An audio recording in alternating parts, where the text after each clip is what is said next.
Good day to you, friends and fam. This is Chloe, and welcome to Adventures with Chloe.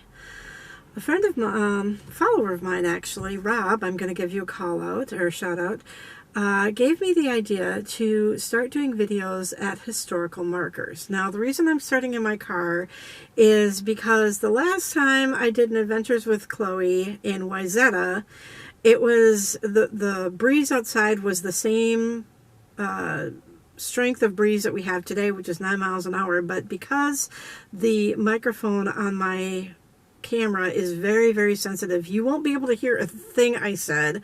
Thank you to Bill for pointing that out to me, that he didn't hear anything I said on that video, so I'm going to end up taking that one down and hopefully redoing it, but I won't take it down until after I redo the other video, because I'm not sure if I'll get a chance to do that, given that I'm very close to wanting to move out west. So you'll just have to suffer through that. I apologize. So, as you all know, today is 9/11, 2020, and so it has been 19 years since the terrorist attacks on the United States. Now, if you want to know my story, please go back to my last year's video, because I do explain in detail about what my story was about, you know, where were you when on 9/11. And so, getting back to how I first started this, Rob gave me the idea to do a video, or to do a series of videos at historical markers. And so I thought, what better way than to start with a historical marker that commemorates this day from 19 years ago that was erected at the 10-year anniversary. And so I'm filming in my car, so that, because when I go out there, I'm going to have to cross kind of a busy street. I'm sure you can see the cars going back and forth. I am in Mound, Minnesota, right off the shores of Lake Minnetonka, which is the 11th largest lake in Minnesota.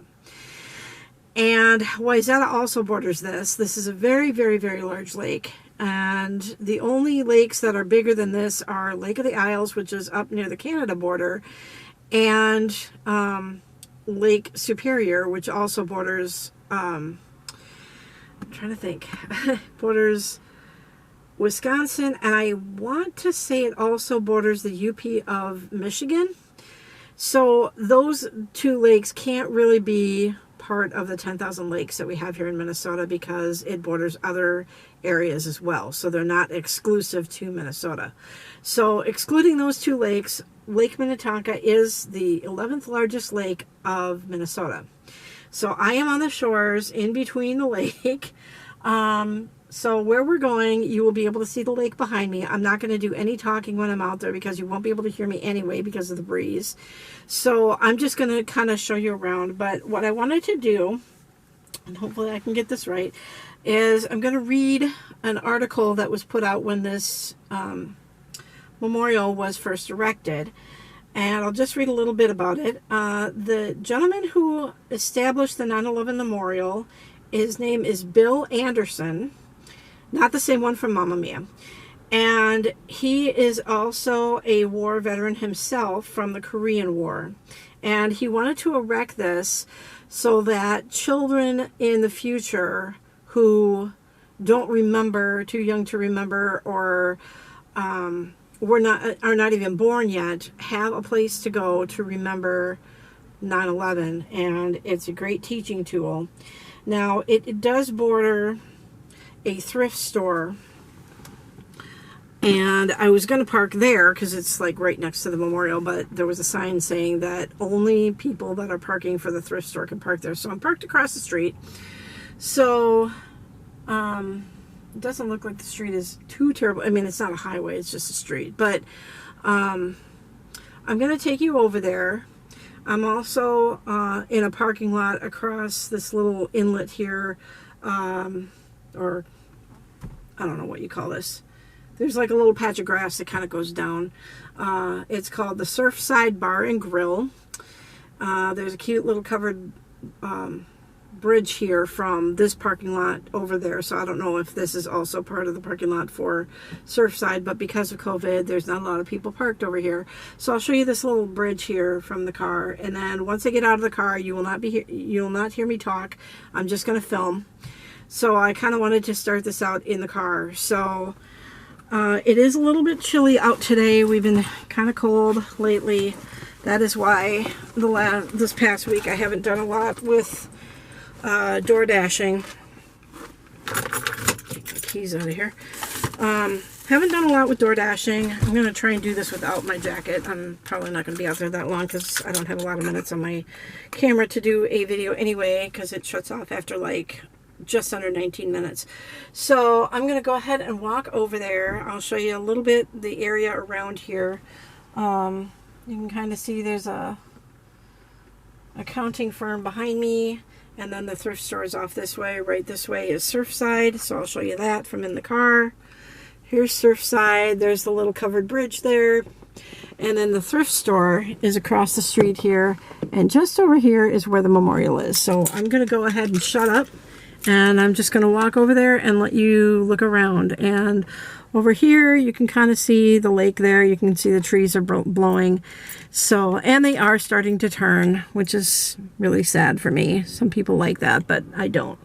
So I'm just going to go ahead and start heading over there. I'm at just about 6.5 minutes. So this is probably going to be a shorter video, but just wanted to show you this memorial and hope that during this video, you will pray not only... This is one thing I want to say. I hope that you pray not only for the victims of what happened 19 years ago, but also pray for the victims that have died since then as a result of it. Now, I did say in my video last year about the people that went to New York to help clean up the rubble, to dig for people, and the people that went there to help those people that were helping. Like, it doesn't make any sense that way, but one lady shut down her massage parlor and went to New York to give massages to those that were digging in the pile. Some people, like there was a group of guys that came from Wisconsin that had like 18, I think they said 18 semis filled to the brim with like steak and meat and stuff like that, and they set up a stand out that way to feed the rescue workers. People were setting up stands for, you know, like snacks. People would bring like steel-toe boots and clothing, all for free for the people that were doing the rescuing. So those people that were stuck in the city, you have to remember those buildings, the World Trade Center back then, were built in the 1970s, and they were made with asbestos. And so that was sticking around the air for many months afterwards, while these people that were trying to help out after the disaster are still suffering today, still dying today. And they also have friends and loved ones. And so please pray for those people too. Don't just sweep it under the rug. Pray for the people that are suffering today that went to help afterwards. Pray for the loved ones of those people as well as the people that died 19 years ago on this day. So with that, I'm going to go ahead and shut up, and we're going to try and cross the road here, and I'll show you the memorial.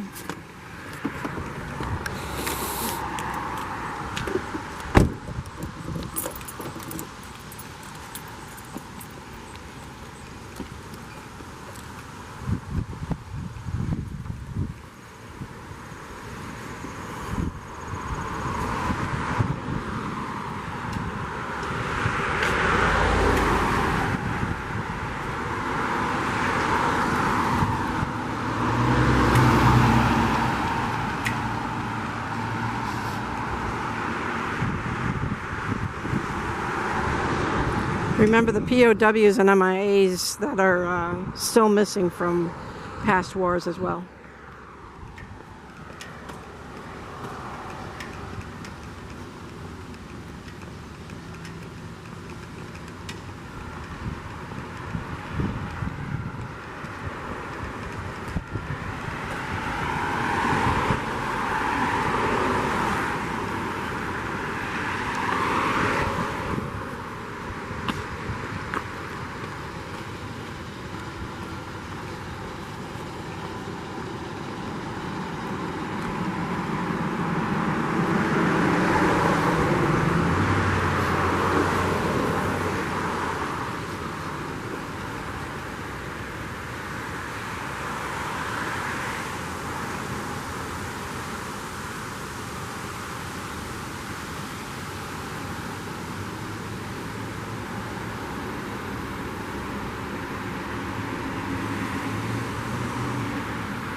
The flag is at half-mast as well.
Okay guys, thanks for watching. Stay safe. Never forget.